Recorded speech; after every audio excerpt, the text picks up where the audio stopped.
کچھ اور پھر کوئسچنز ہیں، کسی نے پوچھا کہ جب حاجی گھر واپس آتے ہیں تو 40 دن تک ان کی ہر دعا قبول ہوتی ہے اور فرشتے ساتھ ساتھ رہتے ہیں، اگر کوئی حاجی آ کر گالیاں بکے تو کیا تب بھی اس کے ساتھ یہ فضیلت ہوتی ہے؟ دیکھیں، پہلے تو غلط فہمی کا ازالہ کر لیں کہ نبی کریم صلی اللہ علیہ وسلم نے ضرور فرمایا کہ جب کوئی صحیح حج کر کے آئے اور اللہ اس کو قبول فرما لے تو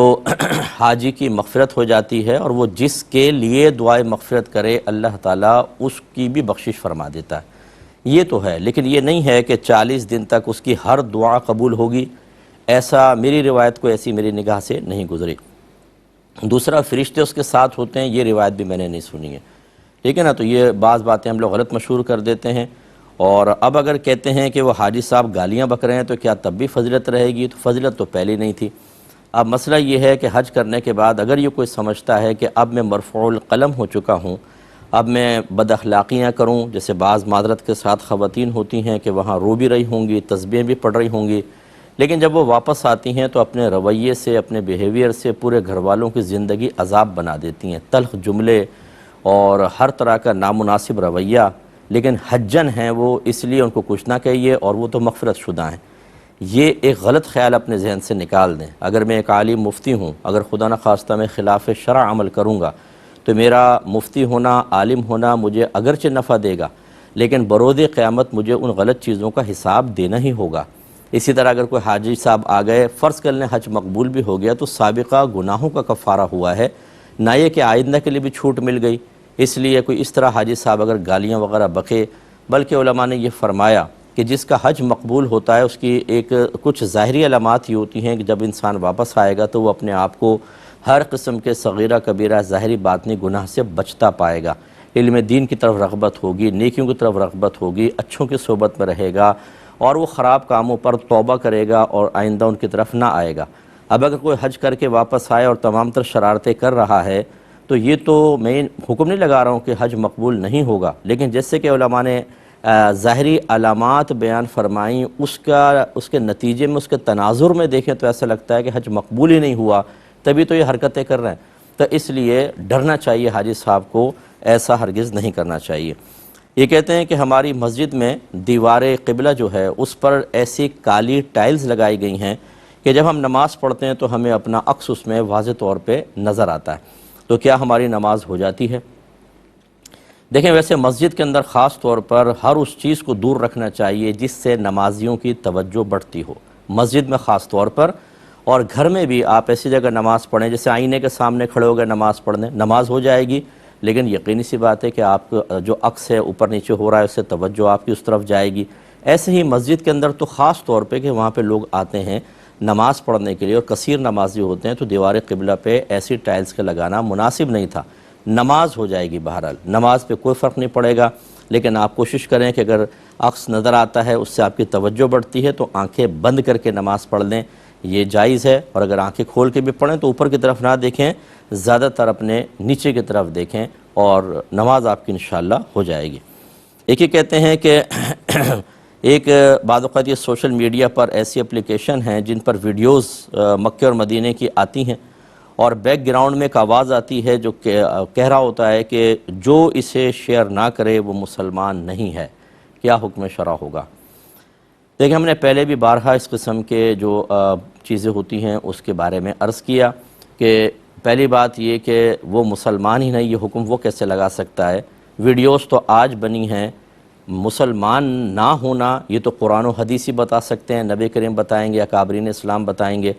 کہ یہ چیز کفر ہے اور یہ چیز کفر میں شامل نہیں ہے، تو پہلے تو ویڈیوز ہی نہیں تھیں، تو پھر یہ حکم شرع پہلے سے تو چلتا آ نہیں رہا، اور یہ جو صاحب بیان کر رہے ہیں یقینی سی بات ہے، کوئی مجتہد تو ہے نہیں، اس کا مطلب ہے خلاف شرع بات، ایک غلط بات کو یہ کہنا کہ اس کو ویڈیو کو آگے نہیں بھیجا تو کفر ہوگا، گویا کہ وہ اس بات کا دعویٰ کر رہا ہے کہ اللہ تعالیٰ اس کے رسول نے فرمایا کہ اس کو آگے نہیں بھیجو گے تو کفر ہوگا۔ دیکھیں، مسئلہ بتانے کا مطلب یہی ہوتا ہے،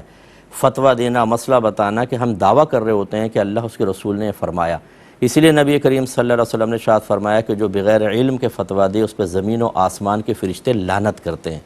یہ آسان کام نہیں ہے مسائل بتانا، اللہ تعالیٰ ہمیں معاف فرمائے، ہم بھی ڈرتے ہیں مسئلے بتاتے ہوئے بھی کیونکہ یہ ایک بھاری ذمہ داری ہوتی ہے۔ تو خلاصہ کلام یہ کہ جس کسی نے ایسا کہا بالکل بہت بڑا گناہ کبیرہ کہا، اور وہ خود اس کا ایمان خطرے میں ہے، اور اس قسم کی کسی چیز پہ توجہ نہ کریں۔ نہ یہ ہمارے عشق رسول کا امتحان ہوتا ہے، نہ ہمارے ایمان و کفر کا امتحان ہے، بلکہ آپ ایسی چیزیں، ایسی کوئی اپلیکیشنز وغیرہ ہیں تو ان کو ڈیلیٹ کر دیں، اور اگر کوئی ایسے خاص جگہوں سے آتا ہے اس نمبر کو بلاک کر دیں آپ۔ اس قسم کے جاہلوں کی باتوں کو آگے نہ کریں، ورنہ اسی سے خرابیاں پیدا ہوتی ہیں۔ تو ایک یہ کویسچن چلیں پہلے آپ ہی کے لے لیتے ہیں۔ یہ کہتے ہیں کہ بہن نے فرمایا کہ کیا بیڈ کے پاس جوتی رکھ کر سونا منع ہوتا ہے، خلاف شرع ہے؟ رکھتے اس لیے ہیں کہ صبح ایک دم اٹھنا ہوتا ہے تو وہ ٹائلز وغیرہ ٹھنڈی ہوتی ہیں، اے سی وغیرہ بھی چل رہے ہوتے ہیں بعض وقت، تو وہ پاؤں سے ایک دم ٹھنڈ چڑھے گی اس لیے اس کو پاس رکھ لیتے ہیں۔ تو دیکھیں کوئی ممانعت نہیں ہے، نامعلوم یہ کس سوچ کے ساتھ کس وجہ سے کسی نے کہا ہے، آپ ان سے دلیل مانگیے کہ کس وجہ سے آپ نے کہا ہے، کوئی بات ایسی پڑھی ہو تو بتائیں، لیکن ہماری نالج میں ایسی کوئی بات نہیں ہے، اور قرآن و حدیث میں میری نظر سے کہیں نہیں گزرا کہ بیڈ کے پاس جوتی رکھ کر سونا منع ہے۔ تو بالکل یہ اس طرح کی باتیں بلکہ عام نہ کی جائیں۔ بعض لوگ کہتے ہیں کہ جی ایسا نہ کریں، آپ کو کیا پتہ سنا ہے؟ اچھا کس سے سنا ہے؟ وہ سنانے والا آج تک نہیں ملا ہے، کہتے ہیں بس سنا ہے، وہ کسی سے سنا ہے۔ یہ سنی سنائی بات پہ نہ چلیں، قرآن و حدیث کی تعلیمات واضح ہیں، ٹائم نکال کے ہمیں سیکھنا چاہیے۔ ہم سیکھتے نہیں ہیں تو ہر بات پھر شریعت کے مطابق ہی نظر آتی ہے یا شریعت کی بات نظر آتی ہے، حالانکہ وہ ہوتی نہیں ہے۔ تو خلاصہ کلام یہ کہ اس سے کوئی فرق نہیں پڑتا۔ ایک ہی کہتے ہیں جو شادی بیاہ میں لفافے وغیرہ دیے جاتے ہیں اور پھر اس کے واپس بھی دوسرے بھی دیتے ہیں، تو کیا یہ قرضہ ہوتا ہے؟ دیکھیں ویسے تو ایک رسم ہے، لیکن ہمارے ہاں یہ ایک بدلہ مقرر ہو چکا ہے کہ سب کو پتہ ہوتا ہے کہ کس نے کیا دیا، اور باقاعدہ لکھتے ہیں، ماموں نے 2000 دیے، پھپھی نے 4000 دیے، اور پھر اتنا ہی واپس کرنے کی کوشش کی جاتی ہے۔ تو یہ مبادلۃ المال جو ہے ہمارے ہاں آج کل چل رہا ہے، تو پھر اس کی شرعیت قرضے کی تو نہیں ہوتی، لیکن بہرحال یہ بدلہ چل رہا ہے۔ لیکن بعض لوگ نہیں بھی دیتے تو کوئی ایسی برا محسوس نہیں کرتے، قرضہ ہوتا، اس کی شرعی حیثیت قرضے کے رکھ دی جائے تو پھر تو واپس کرنا واجب ہو جائے گا، حالانکہ واجب کوئی بھی نہیں مانتا ہمارے عرف میں۔ تو بہرحال ایک رسم ضرور ہے، اور اس کو فالو کرنا، اگر اس میں ظلم کا اور زبردستی کا اور فرض یا واجب والا مفہوم نہ آ جائے تو ٹھیک ہے۔ فرض اور واجب والا مفہوم یہ کہ اگر نہیں دیا تو پھر آپ گناہگار ہوئے، کوئی یہ کہے۔ زبردستی والا، ظلم والا ایسا کہ زیادہ کی ڈیمانڈ ہو، اگر نہیں کریں گے تو پھر ہم آپ سے ناراض ہو جائیں گے، یہ چیزیں غلط ہوتی ہیں۔ اپنی کیپیسٹی کے مطابق جو جتنا دے سکتا ہو خوش دلی کے ساتھ دے، اور سامنے والے کو قبول بھی کرنا چاہیے۔ ایک یہ کہتے ہیں کہ اب میں ذرا پہلے سمجھا دوں، یہ جو ہوتے ہیں یہ طالب علم ہوں گے، کوئی انہوں نے کویسچن کیا ہوگا، مسئلہ پڑھا ہوتا ہے، اس لیے عام لوگوں کو سمجھ میں نہیں آتا۔ مسئلہ یہ کہ نابالغ لڑکا لڑکی ہیں، ان کا نکاح ان کے قریبی رشتہ داروں نے کر دیا، جو ولی کہلاتے ہیں، تو ہو جاتا ہے۔ اب اگر والد یا دادا نے کیا ہو تو یہ اتنا مضبوط نکاح ہوتا ہے کہ بالغ ہو جانے کے بعد ان بچوں کو ختم کرنے کا اختیار نہیں ہوتا۔ لیکن اگر کوئی اس کے علاوہ کرتا ہے، جیسے ماموں نے کر دیا، چاچا نے کر دیا، باپ اور دادا کے علاوہ حتیٰ کہ والدہ نے کر دیا، تو جیسے ہی بچے بالغ ہوئے، اگر ان کو پتہ چل جاتا ہے کہ بچپن میں ہمارا نکاح کیا گیا ہے، تو شریعت ان کو ایک اختیار دیتی ہے کہ آپ چاہیں تو نکاح باقی رکھیں اور چاہے تو ختم کر دیں۔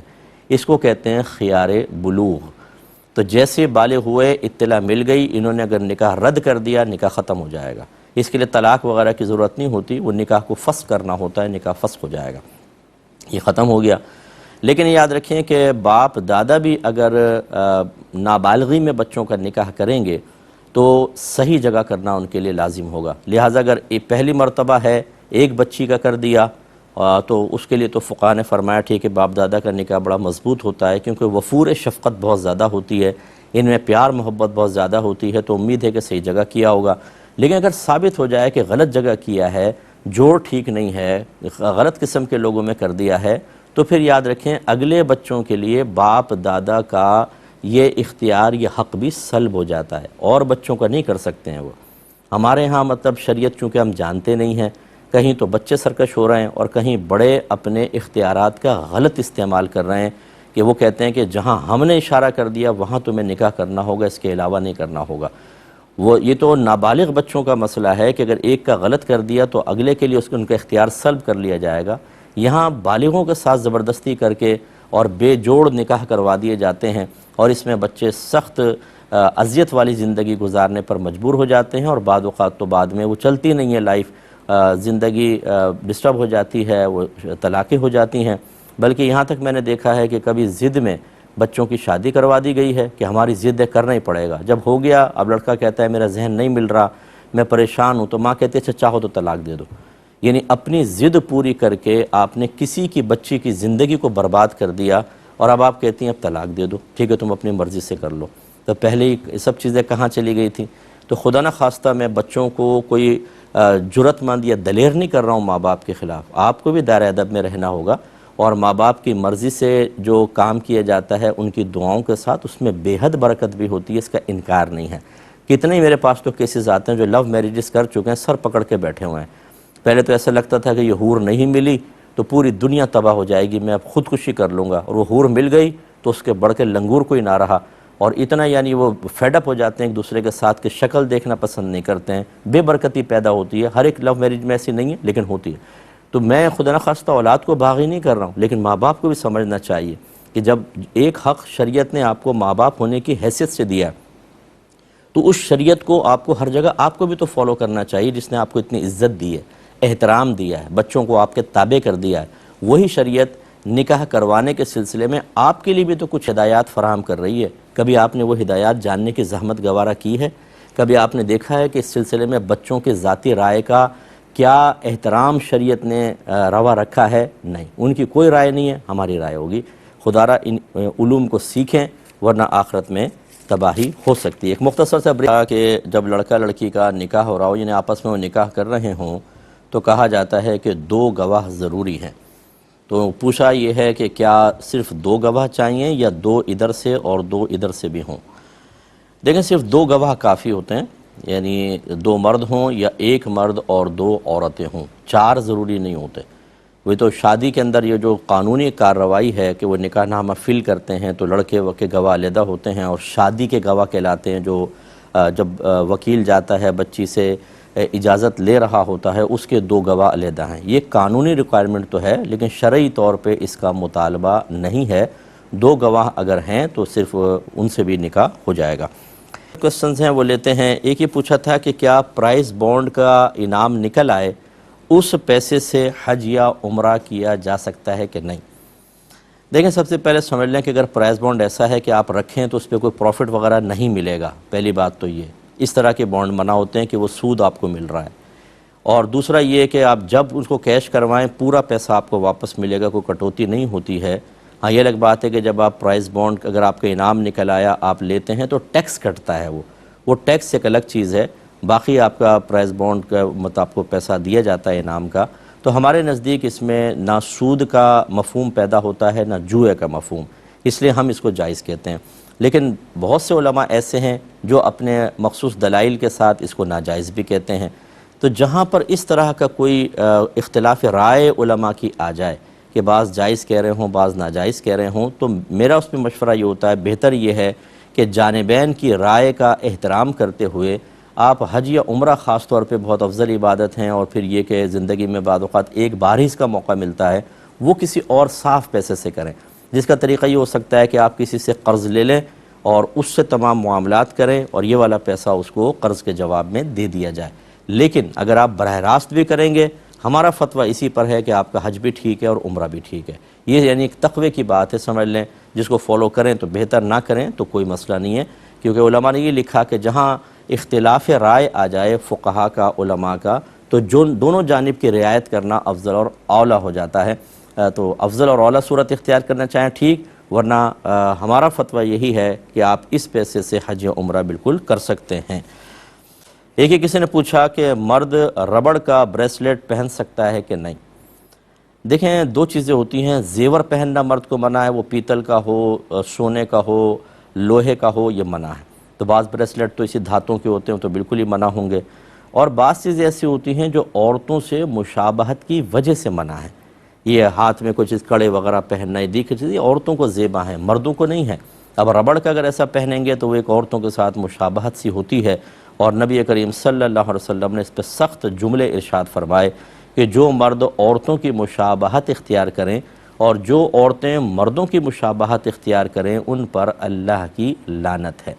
تو لہٰذا میرا گزارش یہ ہے کہ یہ بریسلیٹ پہننے سے کوئی آپ حسین و جمیل نہیں ہو جائیں گے، کوئی آپ کی مردانہ وجاہت نہیں نکھر جائے گی، صرف یہ کہ چند دوست کہیں گے یہ بہت اچھا لگ رہا ہے، یہ تھوڑی سی تعریفیں سننے کے لیے، تھوڑے سے حفظ نفس کے لیے، تھوڑا سا اپنے آپ کو اپنی نگاہوں میں شیطان بعض وقت مزین کر کے دکھا دیتا ہے،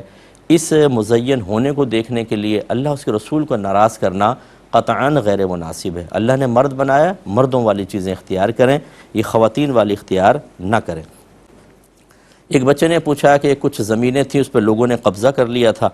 تو میرے والد اور چچا کی زمینیں تھیں، تو میں نے ایک بار ایسی بولا تھا کہ جو مجھے تکلیف دے یا میرا حق دبائے میں نے اس کو معاف کیا۔ تو اب وہ زمینیں واپس والد صاحب کو مل گئی ہیں، چچا کو مل گئی، تو والد صاحب اپنی زمین میں سے مجھے حصہ دینا چاہتے ہیں۔ تو میں تو جملہ کہہ چکا تھا کہ جو مجھے تکلیف دے، میرا حق دبائے، میں اس کو معاف کرتا ہوں۔ تو اب یہ زمین میرے لیے لینا شرعاً جائز ہے یا نہیں ہے؟ دیکھیں آپ کے لیے بالکل جائز ہے۔ اس کی وجہ یہ ہے کہ جب تک وہ والد صاحب کا مال تھا، اس پہ لوگوں نے قبضہ کیا ہوا تھا، تو آپ کو تو حق ہی نہیں تھا۔ یہ سب اچھی طرح غور سے بچے سنیں، مجھے اچھی طریقے سے سنیں، جتنی اولادیں مجھے سن رہی ہیں، جب تک آپ کے والد یا والدہ زندہ ہیں تو جو ان کی ترکہ ہے، جو ان کا مال ہے، جو ان کی پراپرٹی، اس میں آپ کا 0% بھی حق نہیں ہوتا۔ آپ یہ سمجھتے ہیں جی ہمارا حق ہے ہمیں دے دیں، ابھی آپ کا حق بنا ہی نہیں۔ آپ کا حق بنے گا ان کی وفات کے بعد، یہ ذہن میں رکھیں۔ اس لیے بعض اولاد اتنی میں نے دیکھی ہے بدتمیز قسم کی ہوتی ہے کہ ماں باپ کو ٹارچر کر رہے ہوتے ہیں۔ ایک خاتون نے کہا میں بیوہ ہوں اور میرے بچے مجھے زبردستی کہتے ہیں کہ جو مکان اس کو آپ بانٹے تقسیم کریں، ہمارا حق ہمیں دیں، حالانکہ وہ کہتی ہے میرا ہے، میرے شوہر کا نہیں ہے۔ تو یہ یاد رکھیں جب تک والدین فوت نہیں ہوں گے آپ کا کوئی حق اس مال پر نہیں ہے۔ والدین چاہیں تو آپ کو دیں، نہ چاہیں تو آپ زبردستی بالکل نہیں کر سکتے۔ لہذا یہ معلوم ہوا کہ آپ کا تو حق تھا ہی نہیں، تو جب تھا ہی نہیں تو آپ نے معافی نہیں کیا، آپ اس کو لے سکتے ہیں۔ ایک بہن یہ کہتی ہیں کہ میں نے سنا ہے کہ جو نماز قضا کرے وہ منافقوں میں سے ہے،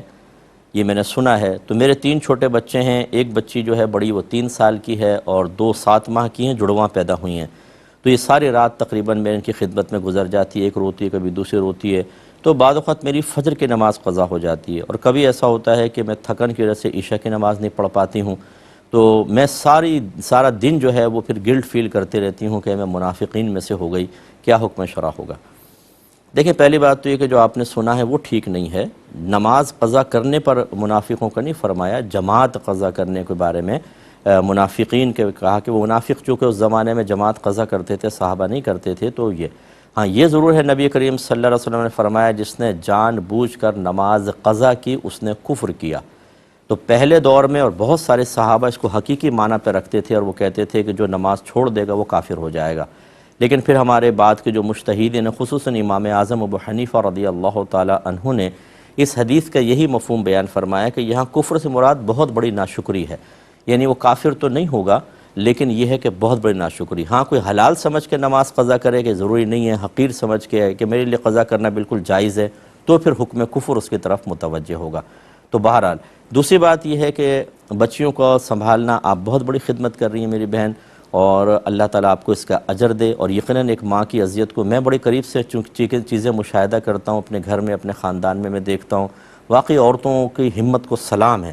اگر ہم مردوں کو ایک دن بچے دے دیے جائیں نا، سارے صرف بچوں کے پیمپر بدلنے ہیں، صفائیاں کرنی ہے اور گھر کے دیگر کام، ہم مرد ہاتھ جوڑ دیں گے عورتوں کے سامنے کہ خدا یہ اللہ نے تمہاری سپرد کیا تم ہی کرو۔ لیکن میں نے ایسے مرد بھی دیکھے ہیں جو باہر سے آتے ہیں تو ان کا کام ہے، گھر کی عورتوں کا کوئی کام نہیں، تم کیا کرتی رہتی ہو، گھر میں پڑی رہتی ہو سارا دن۔ پھر بہنوں کو چاہیے انہیں کہیں کہ تم ایسا کرو، گھر سنبھالو، باہر کا ہم کچھ کر لیتے ہیں، ایک دن اس صاحب خانہ کو ذرا گھر حوالے کر دیں۔ تو بہرحال بہن اللہ تعالیٰ آپ کو اجر عطا فرمائے، لیکن ایسا نہ کریں کہ آپ مخلوق کی خدمت میں اللہ تبارک و تعالیٰ کے فرض کو ترک کر دیں۔ ہمت کیجئے، آپ رات بھر جاگی ہوں تو پھر سوئیں نہیں، کوشش کریں کہ رات کا آخری پہر آ گیا تو فجر اول وقت پڑھ کر ہی سوئیں، یہ ہمت آپ کو کرنی پڑے گی۔ لیکن بہرحال کبھی ایسا ہوا کہ غیر اختیاری طور پہ کہ آپ لیٹ گئی اور تھکن سے آنکھ لگ گئی اور آنکھ ہی نہ کھلی، اسی گنجائش نکلے گی، لیکن عشاء کے اندر تو ایسا کوئی عذر نہیں ہے، عشاء تو آپ فوراً پڑھیں۔ آپ صرف اتنا کریں کہ 4 فرض 3 وتر پڑھ لیا کریں، باقی سنن نوافل سارے چھوڑ دیں، 4 فرض 3 وتر، اور وہ بھی ایک ساتھ پڑھنا لازم نہیں۔ جیسے آپ نے 4 فرض پڑھ لیے، پھر بچوں کی خدمت کر لی، پھر اس کے بعد موقع ملا 3 وتر پڑھ لیے، اس طرح کر کے، لیکن نماز قضا نہ کریں، اور جو قضا ہوئی ہیں اللہ کی بارگاہ میں توبہ کریں اور ان کا حساب کتاب لکھ کر رکھ لیں، جب کبھی موقع ملے آہستہ آہستہ وہ قضا ادا کرتی رہیے گا۔ یہ کہتے ہیں کہ میرے بھائی کہتے ہیں میرے پاس 5 مرلے کا ایک گھر ہے جسے میں اللہ کے نام پر مدرسے کے لیے دینا چاہتا ہوں، لیکن میری اولاد بھی ہے، 2 بیٹے ہیں، 3 بیٹیاں ہیں، اور ایک میرے ساتھ رہتا ہے، باقی سب رینٹ پر رہتے ہیں، اور میں چاہتا ہوں کہ جب یہ مدرسہ بنے تو میری ایک بہو جو ہے وہ اس کی متولی بن جائے، اس کی دیکھ بھال کرے۔ کیا یہ میں صحیح سوچ رہا ہوں؟ جی آپ صحیح نہیں سوچ رہے۔ حضرت عبداللہ بن عمرو بن العاص رضی اللہ تعالی عنہ کا وصال ہونے لگا تو نبی کریم صلی اللہ علیہ وسلم ان کے پاس تشریف لائے، تو انہوں نے عرض کیا رسول اللہ میں چاہتا ہوں کہ اپنا سارا مال اللہ کے راہ میں دے دوں، تو سرکار نے ارشاد فرمایا کہ نہیں۔ عرض کی آدھا دے دیتا ہوں، فرمایا کہ نہیں۔ عرض کی 1/3 دے دیتا ہوں، یعنی تیسرا حصہ 1/3۔ سرکار نے فرمایا ہاں یہ ٹھیک ہے۔ اور پھر اللہ کے نبی نے ارشاد فرمایا کہ کوئی باپ اپنی اولاد کے لیے کچھ چھوڑ کر جائے، یہ اس سے کہیں زیادہ بہتر ہے کہ انہیں اس حال میں چھوڑے کہ وہ کسی کے سامنے ہاتھ پھیلا رہے ہوں۔ دیکھیے ہمارا مذہب کتنا خوبصورت مذہب ہے، ہمارے نبی کی تعلیم کتنی پیاری تعلیم ہے، اللہ کی راہ میں دینے کی ترغیبیں نبی کریم نے دی ہیں، لیکن اپنے بیوی بچوں کا بھی خیال کرو، ان کے فیوچر کا خیال کرو۔ سب کچھ اللہ کی راہ میں دینے کا مطالبہ نہیں، اللہ تعالیٰ تو محتاج نہیں ہے، اللہ تعالیٰ کو اس کی کوئی حاجت نہیں ہے، انسان مخلوق حاجت مند ہے، اللہ تعالیٰ محتاج نہیں ہے، اس کی بارگاہ میں خرچ کریں لیکن اس کی رضا کی خاطر،